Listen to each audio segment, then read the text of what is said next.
양의 왕 하 다섯 번째. 왕도 정치의 이상향. 유명무실해진 명당의 존립 여부를 놓고 제선왕은 맹자에게 자문을 구합니다.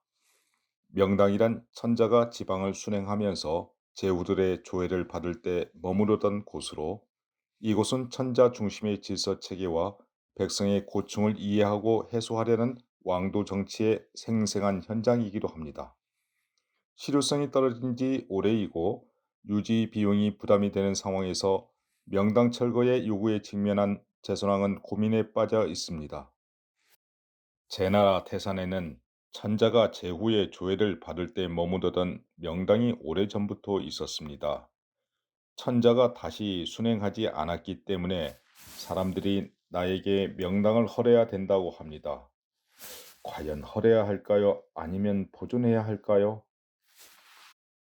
명당이란 왕이 지방을 순행할 때 머무르며 정치를 하는 곳이니, 왕께서 만약 왕도 정치를 시행하고 싶으시다면 허물지 마십시오. 진정한 왕이 되신다면 명당에서 천자의 제도를 시행하는 것이 가능할 것이니 부디 허물지 마십시오. 알겠소이다. 그런데 그대가 말하는 왕도 정치에 대해서 조금 자세히 듣고 싶습니다. 옛날에 문왕이 기 땅을 다스릴 때 밭을 가는 자는 9분의 1을 세금으로 내는 정전법을 시행하였고, 벼슬 하였던 자는 선조들의 공적을 생각하여 대대로 그 자손에게 복禄을 주었으며, 도로의 관문과 도읍의 시장에서는 단지 이상한 사람들을 살피기만 하고 상가의 세금을 받지 아니하였으며, 저수지와 고기 잡는 곳에는 백성과 이익을 함께 하면서 백성들이 사용하는 것을 제한하지 않았고, 죄인은 죄를 지은 자에게만 형벌을 내리고 그 처자에게까지 미치지 않았습니다. 이처럼 사농공상을 모두 기르는 정책을 두루 실행하였습니다. 또한 나이 들어 아내 없는 사람을 호랍이라 하고, 늙어서 남편이 없는 사람을 과부라 하고, 늙어서 자식이 없는 사람을 독거 노인이라 하고, 어려서 압이 없는 사람을 고아라 말합니다. 백성 가운데 이 네 부류의 사람은 천하에 지극히 공궁하지만 하소연할 곳이 없는 자들입니다. 문왕이 정치를 하고 인을 베푸실 때 반드시 이 네 부류의 공궁한 백성들을 불쌍하게 생각하여 먼저 뜻을 두었습니다. 부모와 처자의 봉양이 없는 이들을 더욱 가볍게 여겨 우선적으로 구휼했던 것이지요. 그래서 시경에 부유한 사람은 괜찮겠지만 이 외롭고 힘든 사람은요 슬프도다라고 했던 것입니다. 왕도 정치란 대체로 이와 같습니다. 좋습니다. 좋아요. 선생의 왕도 정치에 대한 그 이상적인 말씀이요, 참으로 선왕이 백성을 사랑하여 왕이 되었던 도리라고 생각합니다. 좋은 말을 들었다면 실천하는 것이 중요합니다. 왕께서 좋게 여기시면서 왜 실천에 옮기지 않으십니까? 과인에게는 재물을 좋아하는 깊은 병통이 있으니 일정한 제도가 없어서 백성에게 무조건 얻고자 하니 왕도 정치를 실행에 옮기지 못하겠습니다. 재물을 좋아하는 것이 왕도 정치 시행하는데 무슨 방해가 되겠습니까? 옛날에 후직의 증손인 공유라는 이는 왕도 정치를 행했던 군주였지만 그 또한 재물을 좋아하기도 하였습니다. 공유가 서쪽 오랑캐와 직면하면서도 백성을 부유하게 하는 정치를 힘쓴 일에 대하여 시경에는 다음과 같이 노래하고 있습니다. 백성들이 밖에는 거두지 않는 노적이 쌓여 있고 집에는 창고가 있거늘 이동을 위해 늘 마른 양식을 자루에 쌓아 놓았으며, 백성이 편안히 모여 살고 국가를 빛낼 것을 생각하여 활과 화살을 준비하고 창과 방패 및 크고 작은 도끼를 가지고 이에 비로소 길을 떠나 도읍을 빈 땅으로 옮겼다고 하였습니다.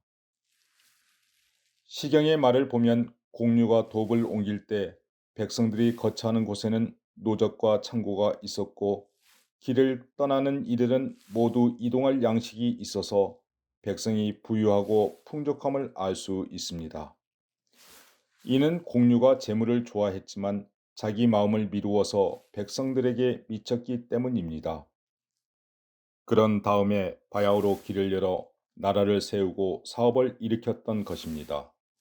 공유가 재물을 좋아하는 것은 자신을 미루어 백성에게 미치지 아니함이 없었기 때문입니다.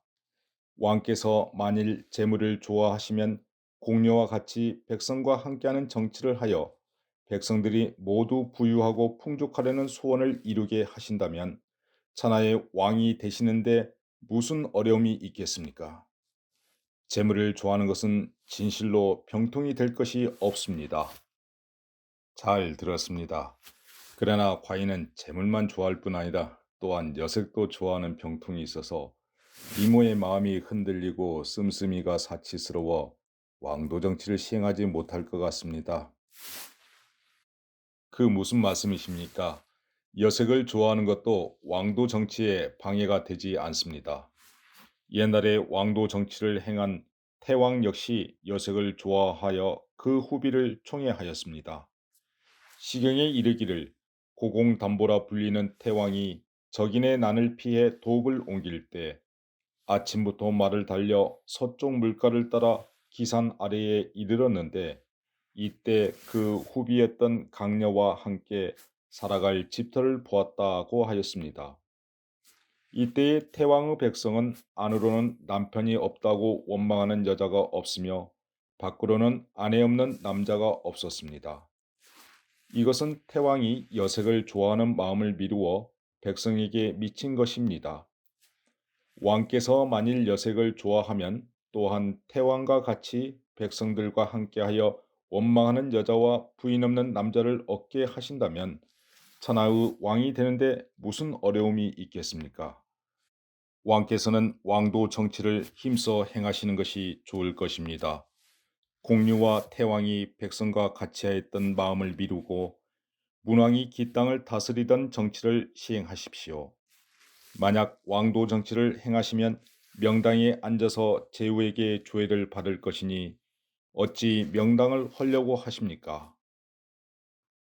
나를 넘어 모든 이들과 함께 하려는 마음가짐이 왕도 정치의 출발선입니다. 맹자는 북이나 미색을 좋아하는 인간의 욕망을 순화시켜 모든 이들을 이해하고 포용하는 정치를 시행하려는 꿈을 말하고 이러한 이상을 왕도 정치가 실현되던 장소인 명당의 보존을 통해 재확인하려고 했던 것입니다. 모두의 꿈을 꾸는 사람에게 우리는 박수를 보내고 그에게는 언젠가 그러한 기회도 찾아올 것입니다. 왕이시여 우리 모두의 꿈을 이루어 주소서.